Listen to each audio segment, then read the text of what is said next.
ध्यान रखिए कि अखिल विश्व ब्रह्मांड की रचना एक पलक झपकते जिस मालिक ने की उसका मैं दास हूं। ये परिवार के लोग जब तुम परमार्थ में चलने के लिए कमर कसोगे तब ये दो वचन बोलेंगे, एक तो दीन वचन और एक कटु वचन। दीन वचन, बहुत भजन करने लगे हो, देखो आज से तुम्हें हमारी कसम है, अगर तुम माला जपोगे ना तो फिर ध्यान। और कट वचन, आज से अगर भजन किया ना हम आत्महत्या कर लेंगे। हाँ, कभी ये शराब पीने गया तुमने मना किया, कभी व्यभिचार करने गया कहा कि आज से अगर कभी व्यभिचार करोगे तो फांसी लगा लेंगे, कभी नहीं। माला लेकर अगर सत्संग सुनना शुरू किया, भजन शुरू किया तो तुम परिवार हो उनके। तुम्हारे जैसा दुश्मन और कौन हो सकता है संसार में। अब ये संसार में डूबने का अवसर नहीं है, निकलो। बिल्कुल सत्य बात सुन, संसार से निकलने के लिए नहीं कि घर छोड़कर बाबा जी बन जाओ। बाबा जी बनने से परम पद थोड़ी मिल जाता है। राई के संभजन को मानत मेरु समान, एक राई छोटा दाना होता है, इतने भजन को सुमेर पर्वत के समान मानती हमारी लाडली जू। और समुद्र के समान अपराध बन जाए तो मानती ही नहीं कि अपराध हुआ, इसीलिए हम कह रहे राधा राधा बोले। महारानी की करुणा के आगे कोई सिद्धांत नहीं चलता। महारानी आज्ञा कर देंगे तो महाराज दस्तखत किए ही बैठे हैं, पक्का समझ लो। महाराज की कलम वही चलती जहां महारानी के नेत्र होते, ध्यान रखना। आज हम केवल महत्व बुद्धि अर्थ में, केवल दिमाग में रुपया, केवल दिमाग में भोग सामग्री, परमानंद प्रदान करने वाला यह अध्यात्म ब्रह्मा तक के वैभव को भी ये वमन और विष के समान अनुभव कराने वाला अध्यात्म आज अर्थ प्रधान बुद्धि कर दिया। कलयुग ने अर्थ प्रधान बुद्धि। श्रीपाद 500 वर्ष पहले कह रहे हैं, जिसके संग से प्रिया प्रीतम का रंग नाम रूप लीला धाम का रंग चढ़े, अगर कोई इनसे बिलक करे अन्यथा उनकी आज्ञा का, गुरु नाम अन्यथा, उनकी बात अन्यथा कर दो। क्योंकि गुरु शिष्य के बीच में व्यवहार नहीं, परमार्थ का है। परमार्थ समझना ही नहीं चाहते, समझना ही चाहते। बोले बिना गुरु मंत्र के कल्याण हो जाएगा? ये राधा नाम बोल रहे हैं माइक से, तुम्हें गुरु मंत्र नहीं समझ में आ रहा है? अगर राधा राधा और सच्चे आचरण करोगे तो सब अपने आप मिल जाएगा। लेकिन नहीं, आपको केवल वो पास दिखाना है कि हमको ये मिल गया, हमको ये मिल गया, है कुछ नहीं, कुछ नहीं। क्यों? पाए रतन चीन्हो नहीं दीन्हो करते डार, ये माया श्री कृष्ण की मोहे सब संसार। हाय हाय जिसमें रुपया पैसा भोग सामग्री, उसी में फिर हाय हाय।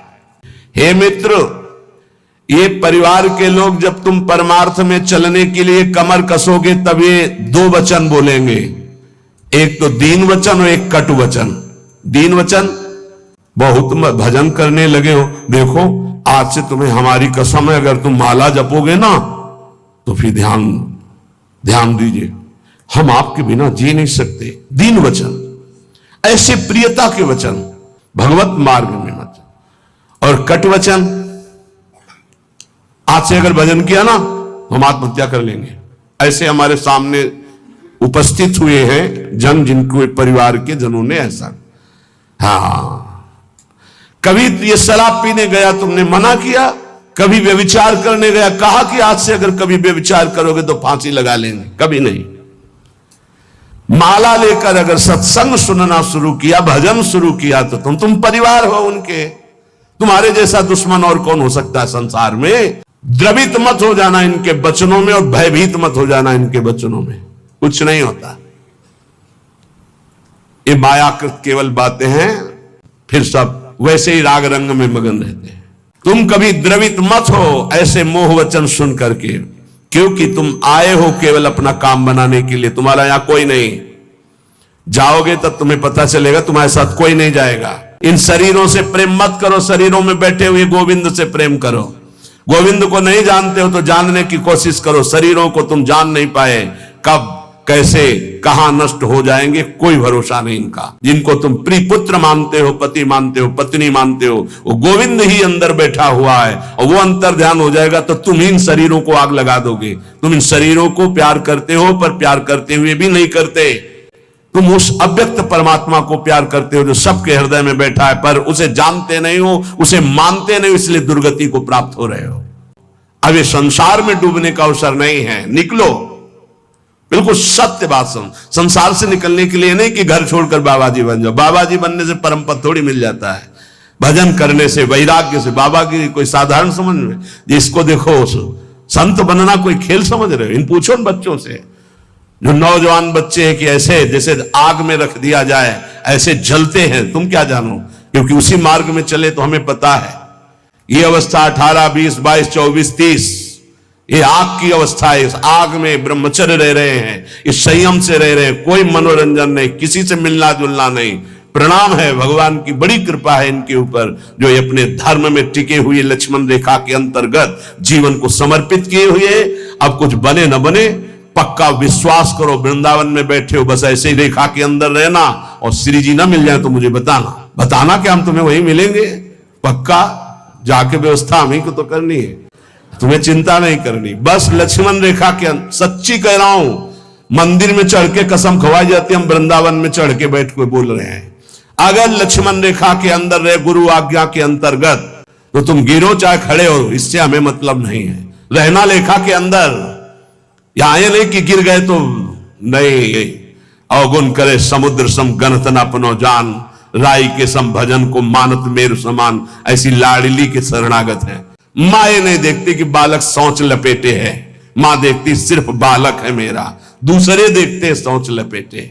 ऐसे ही इष्ट और गुरु का अनंत माताओं जैसा दुलार होता है, बस आप उनकी आज्ञा पर बने रहना।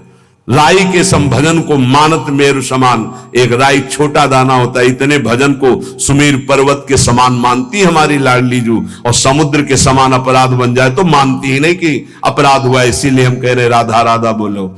महारानी की करुणा के आगे कोई सिद्धांत नहीं चलता। महारानी आज्ञा कर देंगे तो महाराज दस्तखत किए ही बैठे हैं, पक्का समझ लो।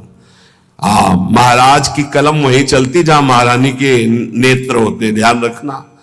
महारानी के कृपा नेत्र है तो अनुल्लिख्यानंतान तद अपराधान मधुपति, क्योंकि अनंत ब्रह्मांडों के जज आप ही हैं। यमराज का हिसाब भी आप ही करते हैं, आपसे बढ़कर कोई नहीं। और आप हमारी प्यारी जो के बिना मोल के बिके हुए, बिना मोल के बिके हुए हमारे श्री लालजू महाराज लाडली जू के प्रेम में।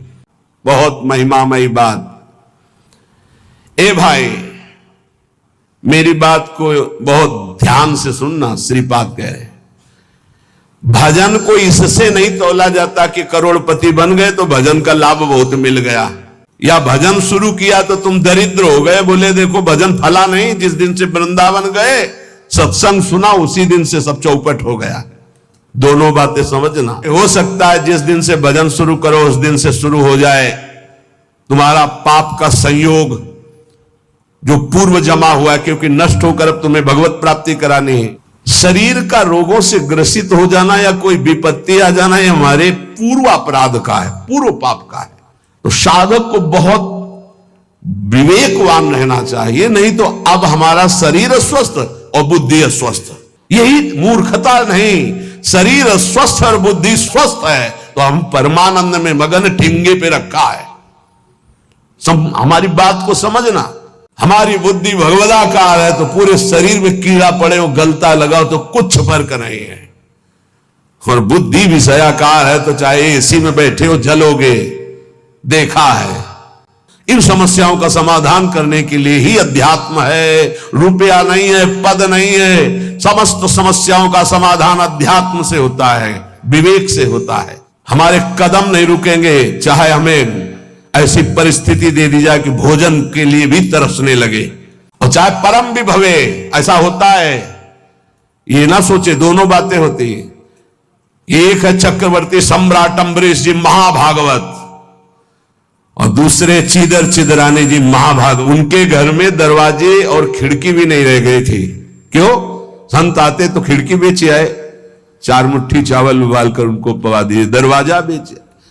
मिट्टी का पात्र था जिसमें रसोई अमनिया करते थे, कुछ नहीं रह गया था जो बेचा जा सके। एक वस्त्र शरीर में था। अम्बरीश जी चक्रवर्ती सम्राट परम विभवे। ये भक्तों में दोनों स्थितियां पाई जाती हैं, इन स्थितियों से भक्ति का कोई संबंध नहीं।